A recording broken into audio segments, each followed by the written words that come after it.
com as senhoras. Essa emenda constitucional, ela deve ser vista dentro de um contexto maior, né? De um momento que o país vive, de um certo impasse na consecução de sua política indígena,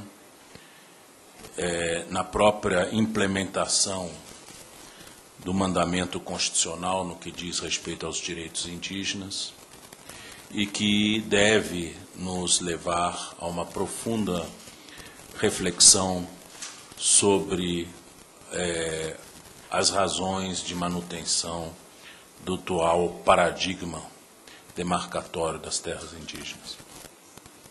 Para quem milita e militou durante muitos anos nos direitos indígenas, o momento é um momento de perplexidade e frustração. O modelo atual, a toda evidência, está apresentando sinais claros de esgotamento. Por quê? Porque mesmo quando o Poder Executivo, depois de longuíssimas tramitações, consegue promover a demarcação de uma área indígena, a reação imediata é a judicialização do respectivo ato administrativo, que leva a um impasse e não se vai nem para frente nem para trás. E isso, basicamente, se repete, é recorrente em todas as áreas do país. E quem sofre com isso em primeiro lugar, claro, a população indígena, com suas expectativas de ter o seu território demarcado, mas também produtores, os municípios, enfim, uma variedade de atores que estão no meio desse redemoinho de uma política de impasse que nós estamos vivendo hoje. Então, me parece que o momento deve ser muito oportuno para essa reflexão e para a gente repensar esse paradigma, o paradigma demarcatório. Esse paradigma demarcatório entrou na Constituição em 1988, dentro de um momento muito peculiar. O Brasil realmente tinha uma enorme dívida com a população indígena, né? E aquela altura de democratização do país, se queria fazer face a essa dívida a ferro e fogo, de qualquer jeito, né? O processo o processo concebido na Constituição, no artigo 231, é um processo unilateral. É um processo em que a administração pública, ex officio, né, demarca as áreas, identifica e demarca as áreas, olhando, sobretudo, apenas em uma direção, a direção do bem-estar do indígena. O problema é que, ao longo dos anos, foi se percebendo que essa visão unilateral de só se olhar para a população indígena, esquecendo as circunstâncias, levaram, na verdade, eu posso dizer isso com maior tranquilidade, a uma política genocida. Né? Por quê? Porque na medida em que a gente olha só para um lado do problema, todos os outros que estão excluídos da atenção do poder público produzem ressentimento. E o ressentimento, ele acaba levando à estigmatização, e a estigmatização, por sua vez, acaba levando ao genocídio. Né?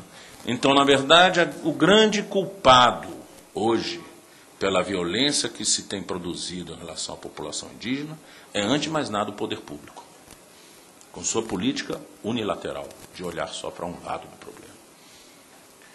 Vamos dizer, esse processo da demarcação das áreas indígenas, esse processo político da demarcação das áreas indígenas, ele obedeceu a um movimento de afunilamento. Começou-se a demarcar as áreas que eram mais tranquilas, principalmente em terras amazônicas, pouco habitadas, né? E cada vez mais que ia se progredindo nessa demarcação de áreas, foram, enfim, se entrando em áreas mais problemáticas. Pode-se dizer que agora, pode-se dizer que 21 anos de atraso, aliás, 20 anos de atraso que nós estamos hoje, na demarcação das terras indígenas, a União conseguiu demarcar em torno de 90%, 91% das áreas previstas inicialmente. Então, faltam demarcar 9% a 10%. Esses 9% a 10% que faltam de ser demarcado pode-se definir como carne de pescoço, né? São as áreas que sobraram, as mais difíceis. Por quê?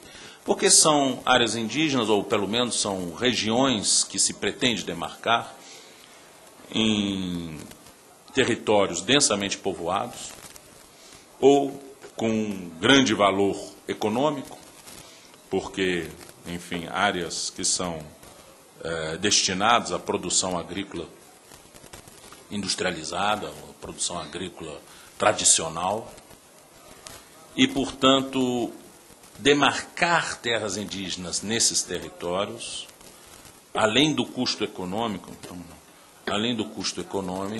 tem também um elevado custo social. Nós não podemos, quando nós nos interessamos a resolver o problema dos povos indígenas, deixar de olhar para o lado e ver qual é, vamos dizer, o contexto em que essa possível demarcação se dá e quais as consequências gravosas que ela pode criar para os outros atores desse processo.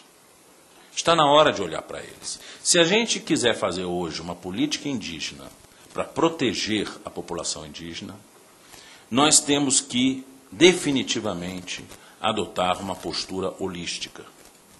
Nós temos que olhar para todos os lados do problema e não apenas para o lado unilateral do índio. Porque olhando para o lado unilateral do índio, nós estamos estigmatizando esse índio. Uma postura holística, ela demanda, sobretudo, que a gente olhe para os outros vetores do problema. Quais são os outros atores da política indígena? Né? Além da política indígena, o produtor da terra, a população do respectivo município e o governo municipal. Todos eles, de uma forma ou de outra, impactados por essa política ou pela falta de política. Está na hora de olhar para todos eles. Parece que o modelo de 88, e com isso também os atores que buscavam defender a população indígena, ao olhar de uma forma muito unilateral para esse problema, acabaram por optar pelo caminho, por um atalho, pelo caminho mais barato. O baratinho que saiu caro. Né? Ou seja, vamos demarcar as terras sem indenizá-las, podendo apenas ser indenizado as benfeitorias de a que o poder público unilateralmente considerar de boa-fé, né?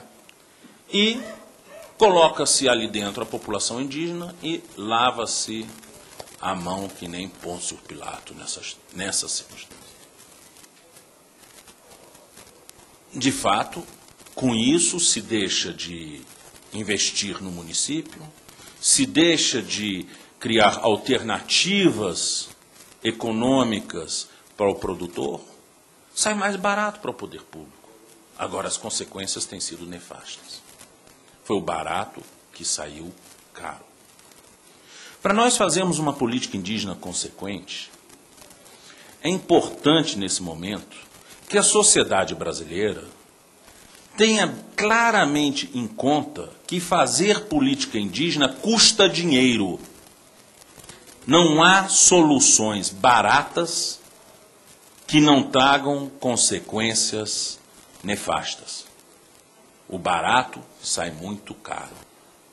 Se nós queremos uma solução que pacifique o território rural em que a população indígena se encontra, nós precisamos investir. O modelo demarcatório unilateral que não leva em consideração a indenização da terra está fadado a criar ressentimento, conflito e genocídio. Isso nós temos que ter claramente na nossa mente. Então, em primeiro lugar, o que seria necessário? Nós precisaríamos encontrar uma brecha que hoje na Constituição, vamos dizer, na normativa constitucional muito estreita que nós temos no artigo 231, quando teríamos que encontrar uma brecha de permitir a compra de áreas indígenas. Eu estou falando compra, não estou falando de desapropriação. Porque a desapropriação, por interesse social, ela tem um viés autoritário também. O viés autoritário é qual? É o preço unilateralmente estabelecido pela administração. Deposita-se em juízo e o outro que vai atrás se ele não concordar com o preço. Não, nós precisamos, nesse processo, que os outros atores saiam com um sorriso de uma orelha para outra, felizes da vida, dizendo que fizeram um excelente negócio e, por isso mesmo, abracem a causa indígena com harmonia. É fundamental isso. Nós precisamos de atores satisfeitos para acabar com o conflito. E, para isso, o produtor deve ser convidado a vender a sua terra pelo preço que o mercado oferece. Eu imagino assim, você chega para o produtor, quanto é que o senhor daria para a sua terra? Ela vale 23 milhões. Pois é, o INCRA diz que vale 15. Chegamos em 20 e comprar realmente a preço de mercado. Nós precisamos, por isso, o Estado precisa assumir a responsabilidade de reorientar essas famílias economicamente. Não é simplesmente botar o dinheiro na mão e agora se vira. É dar o dinheiro e utilizar estruturas como, por exemplo, o SEBRAE, o SENAR, para reorientar economicamente essas famílias, para que elas possam fazer um investimento que lhes dê sustentabilidade. Sai da agricultura, vai para o entreposto, vai trabalhar, digamos, na SEASA com entreposto de venda de produtos agrícolas, fazer aquilo, enfim, que eles sempre souberam fazer, mas não necessariamente serão produtores. Mas, de alguma forma, tem que ser dada uma destinação, não se pode simplesmente virar as costas para essas pessoas e fingir que elas não existem. Por outro lado, também, outra preocupação legítima diz respeito ao município. Nós sabemos perfeitamente que na hora que essas famílias deixam as suas terras, a arrecadação vai despencar do município, o ICMS, criando uma séria crise de gestão. Hospitais que têm que ser mantidos, escolas, pavimentação de ruas, serviços públicos, tudo isso deixa de ter, vamos dizer, condição de ser mantido no mesmo patamar que tinha antes, porque o município não arrecadará mais. Então, o município estará sendo impactado por força de uma política federal. Então, é mais do que justo que se crie um fundo federal de compensação para compensar o município durante algum tempo, que seja 10 anos, pela ausência de arrecadação. É fundamental que seja feito para dar sustentabilidade. E, finalmente, em relação à população indígena, não é simplesmente assentá-las. É necessário que lhe seja também dada uma sustentabilidade, para que não sejam jogados na mendicância. É importante que haja programas que transformem, pelo menos, a economia indígena numa economia que dê sustentabilidade para essa população. Com grãos, com maquinário, cooperativização, de forma que, num determinado prazo de tempo, o município possa novamente contar com a riqueza que é produzida ali dentro. Nós sabemos, por experiências que existem, por exemplo, no Paraná, com a Itaipu Binacional, por exemplo, em Eldorado, que os investimentos feitos em sustentabilidade econômica indígena, que são interrompidos, levam imediatamente ao desfazimento de tudo que foi feito. A população indígena não tem uma cultura de produção. Então, essa cultura ela tem que ser permanentemente assessorada. Não que eles não queiram, eles querem, mas não têm a tradição. Não basta querer dar o material, um ensino agrícola, mas tem que haver um contínuo acompanhamento. Isso tem custo, mas tem que ser feito. Então, os senhores veem, A indenização adequada da terra. Uma política de sustentabilidade daqueles que são retirados das áreas indígenas. A compensação da arrecadação. E mais a sustentabilidade indígena. Isso sim, em conjunto, compõe um programa coerente e consistente para pacificar as áreas rurais que sofrem o impacto do indigenato. Se nós não fizermos isso, nós vamos ter conflito para os próximos anos e as próximas décadas e não vamos resolver o problema.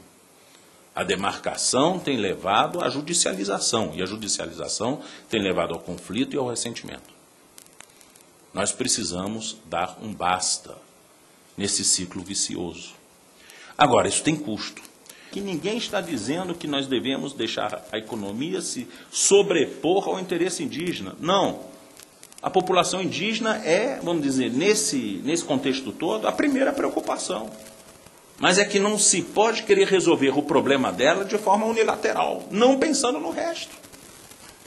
Isso tem custo, e o custo vai ter que ser pago por alguém. A sociedade tem que se conscientizar disso, saber que isso tem custo. Para quem trabalha com questão indígena, fica patente que, até hoje, a questão indígena não foi prioridade no Estado brasileiro. É uma questão marginal, e nós temos que sair desse ciclo vicioso. Esse é, vamos dizer, me parece que é o maior esforço. O importante é a gente encontrar um modelo que venha a suceder ao modelo demarcatório clássico, que está superado. E me parece que esta deve ser a nossa preocupação maior. E que essas demarcações, ou seja, que esse modelo venha definitivamente conferir segurança jurídica para todos os atores. E, principalmente, evitar as chamadas redemarcações e redemarcações e redemarcações.